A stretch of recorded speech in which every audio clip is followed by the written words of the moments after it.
Sir ప్రస్తుతానికి పవన్ కళ్యాణ్ గారు ఒక ట్వీట్ పెట్టారు. యువత పథకాలు సంక్షేమ పథకాలకు సంబంధించి కావచ్చు, ఉచితాలకు సంబంధించి కావచ్చు, అది కాదు కోరుకునేది, 25 ఏళ్ల భవిష్యత్తు కోరుకుంటున్నారు, ఫ్యూచర్ కోరుకుంటున్నారు. ఒక రకంగా చెప్పాలంటే ఇది ఆలోచించాల్సిన విషయమే ప్రతి ఒక్కరూ కూడా. మీరేమంటారు ఈ ట్వీట్కి సంబంధించి? పవన్ కళ్యాణ్ గారు చెప్తున్న ఈ విషయాలు మంచి చెడ్డల కన్నా ఆయన రాష్ట్రానికి ఉప ముఖ్యమంత్రి, కూటమి ప్రభుత్వంలో అత్యంత కీలకమైన నాయకుడు. ఇక్కడ ఆయన ఏ ఉద్దేశంతో ఈ ప్రకటన చేస్తున్నాడనే వైపుగా ప్రజలు ఆలోచిస్తారు.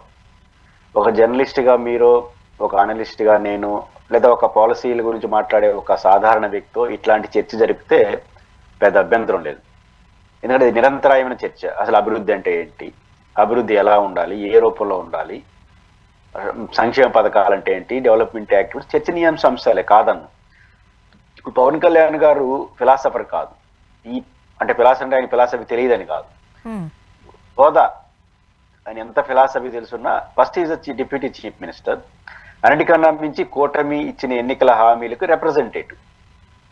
ఇప్పుడు పవన్ కళ్యాణ్ గారు ప్రజలకు చెప్పదలుచుకున్నారా, జగన్మోహన్ రెడ్డి గారికి చెప్తున్నాడా, చంద్రబాబు నాయుడు గారికి చెప్తున్నాడా, తనకు తాను చెప్పుకుంటున్నాడా ఫస్ట్ చెప్పాలి. ఎందుకంటే వారికి ఒక రెస్పాన్సిబిలిటీ ఉంది. ఈ రాష్ట్రాన్ని అభివృద్ధి చేయడం ఒక రెస్పాన్సిబిలిటీ అయితే, తాను ఎన్నికల్లో ఇచ్చిన హామీలు అమలు చేయడం కూడా రెస్పాన్సిబిలిటీ. ప్రైమరీ రెస్పాన్సిబిలిటీ అధికారంలో వచ్చిన పార్టీకి ఎన్నికల్లో ఇచ్చిన హామీలు. ఎన్నికల్లో ఎలాంటి హామీలకు కావాలని ఏ ప్రజలు వచ్చి మీ దగ్గర కోరరు. ఎందుకంటే ప్రజలు వాళ్ళ మనసులో ఏమున్నా రాజకీయ పార్టీ ఎన్నికల మేనిఫెస్టో ఇది పెట్టండి ఇది పెట్టండి అనరు. మీలాంటి వాళ్ళు అలాంటి వాళ్ళు చెప్తారు తప్ప పెట్టరు. మీకు మీరుగా పెట్టుకునే ఎన్నికల మేనిఫెస్టో అది. ఇప్పుడు మీరు ఏదైతే ఫిలాసఫీ చెప్తున్నారో, ఏదైతే వివరణ ఇస్తున్నారో, అది మీ ఎన్నికల మేనిఫెస్టో దానికి అనుకూలంగా ఉందా? ఈకపోవడానికి కారణం ఏంటి?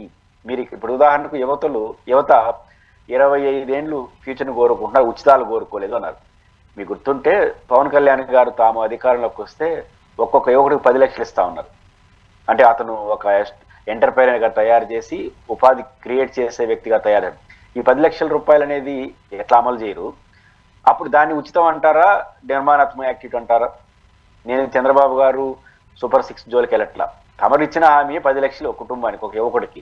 మరి దాన్ని ఏమంటారు? ఎందుకు హామీ ఇచ్చారు? 2, ఉచితాలు కోరుకోలేదు. ఉచిత హామీలు మీరెందుకు ఇచ్చారు? జగన్మోహన్ రెడ్డి గారు ఒక ఉచితం ఇస్తా అంటే మేము 3 ఉచితాలు ఇస్తున్నారు, 3 రెట్లు అన్నారు, అంతకు మించి అన్నారు. అంతకు మించి జగన్ గారి కన్నా అంతకు మించి సంక్షేమ పథకాల హామీలు ఎందుకు ఇచ్చారు?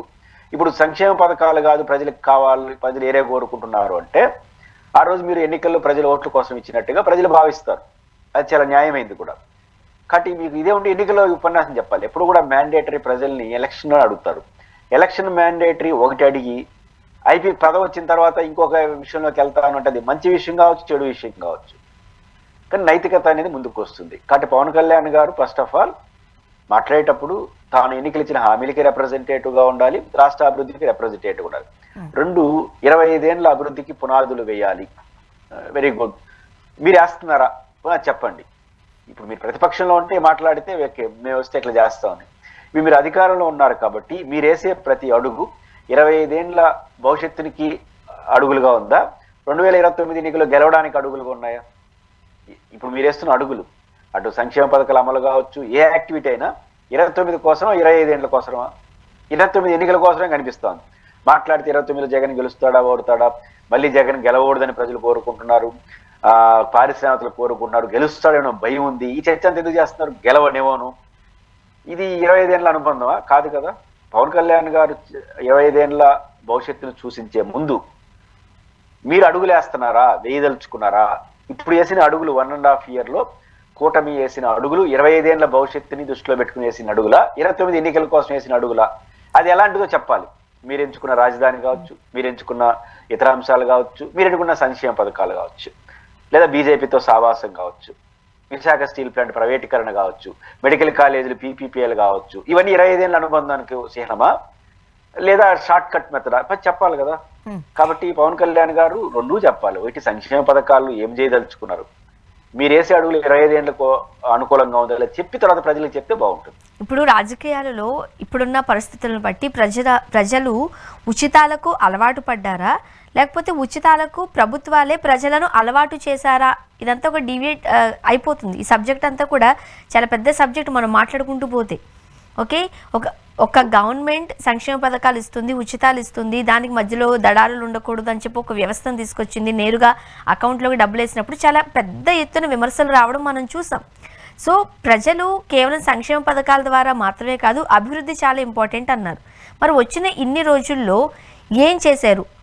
అండ్ ఒక్కసారి మనం మేనిఫెస్టో గురించి మాట్లాడితే గత ప్రభుత్వంలో ముఖ్యమంత్రిగా ఉన్నప్పుడు జగన్మోహన్ రెడ్డి గారు ఏదైతే పథకాలు ఉచితాలు అంటూ ఇచ్చారో దానికి రెట్టింపు ఇస్తామనే కదా మేనిఫెస్టోలో పెట్టడం జరిగింది.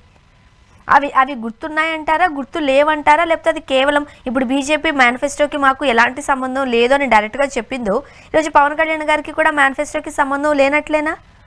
ఎలా చూడాలి? అంటే బీజేపీ సంబంధం లేదనుకున్నంత మాత్రాన సంబంధం లేకుండా పోదు. ఎందుకంటే కలిసి పోటీ చేసి ఒకరు ఓట్లు ఒకరు వేసుకున్న తర్వాత నాకు సంబంధం లేదంటే కుదరదు. పవన్ కళ్యాణ్ గారు జాయింట్ సంతకాలు పెట్టే ఇచ్చినారు కాబట్టి ఆయనకు సంబంధం లేదనుకుంటే ప్రజల్ని మోసం చేసినట్టే. అంటే మాకు కూటమిలో ఓట్లు కావాలి కానీ కూటమి ఇచ్చిన ఎన్నికలతో మాకు సంబంధం లేదంటే ప్రజల్ని మోసం చేసినట్టు అవుతుంది. రెండో అంశం, ఇప్పుడు బీజేపీకి ఎవరు చూసి ఓట్లు వేశారు? చంద్రబాబు నాయుడు గారు పవన్ కళ్యాణ్ చూసి ఓట్లు వేశారు. వాళ్ళు ఇచ్చిన హామీలు మాకు సంబంధం లేదంటే ఎట్లా? అది కుదరదు. రెండోది, ఎన్నికల హామీల్లో జగన్మోహన్ రెడ్డి గారి యొక్క ఎన్నికల హామీల విలువ 50,000 కోట్లు, 50 నుంచి 60,000 కోట్లు. కానీ తెలుగుదేశం పార్టీ కూటమి మేనిఫెస్టో యొక్క విలువ 1,60,000 కోట్లు, అంటే 3 రెట్లు అంతకు మించి. అంటే జగన్మోహన్ రెడ్డి గారి కన్నా 3 రెట్ల హామీలు ఇవ్వడం దేనంటారు? అంటే మీరు అప్పుడు తెలియదా అంటే ఓట్ల కోసం ఇచ్చారా అనేది మౌలికమైన ప్రశ్న ఉత్పన్నం అవుతుంది. రెండోది, ఇప్పటికైనా సంక్షేమ పథకాలు కానీ ఇది కోరుకుంటారంటే ఒక సావధాన చర్చ పెట్టండి. ఎలక్షన్లో జరిగిపోయింది, మేము 25 ఏళ్ల భవిష్యత్తును దృష్టిలో పెట్టుకొని చేస్తున్నాం, ఇదిగో మా విధానం ఇది. 25 ఏళ్ల భవిష్యత్తు కోసం అమరావతి, 25 ఏళ్ల భవిష్యత్తు కోసం పోలవరం, 25 ఏళ్ల భవిష్యత్తు కోసం పీపీఎల్ ద్వారా మెడికల్ కాలేజీలు ప్రైవేట్ రంగంలో పెడుతున్నాం. చెప్పండి, మీ 25 ఏళ్ల భవిష్యత్తుని ప్రపోజ్ చేయండి, దానికన్నా కట్టుబడండి. పాత దానికి సమాధానం చెప్పలేకపోతే కొత్తదన్నా చెప్పాలి. కాబట్టి పవన్ కళ్యాణ్ గారు ఈ చర్చ ఎందుకు పెడుతున్నారంటే ఒక చర్చ ప్రజల్లో వస్తూ ఉంది. అదేంటంటే ఎన్నికల్లో ఇచ్చిన హామీలు అమలు చేయట్లేదు అని. కానీ దీన్ని డిమాండ్ చేయాలంటే ఒక సెక్షన్ ఆఫ్ పీపుల్ ఈ సంక్షేమ పథకాలు వద్దనుకుంటున్నారు, నెగిటివ్గా ఉన్నారు. అంటే పవన్ కళ్యాణ్ నిజమే చెప్పాడు కదా అనుకుంటారు వాళ్ళు, ఇలా అనుకుంటున్నారు. అట్లేం అనుకోరు. రెండో విషయం, సంక్షేమ పథకాలకు ప్రజలు ఆడిట్ అయిపోయారా అంటే ఏం కాలేదు. ఆడిట్ అయిపోయింటే జగన్ కేసు ఉంటారు కదా ఓట్లు. జగన్మోహన్ రెడ్డి సంక్షేమ పథకాల అమల్లో కానీ పారదర్శకంగా ఇవ్వడంలో జగన్మోహన్ రెడ్డి గారు అల్టిమేట్ ఈ రాష్ట్రంలోనే, ఈ దేశంలోనే.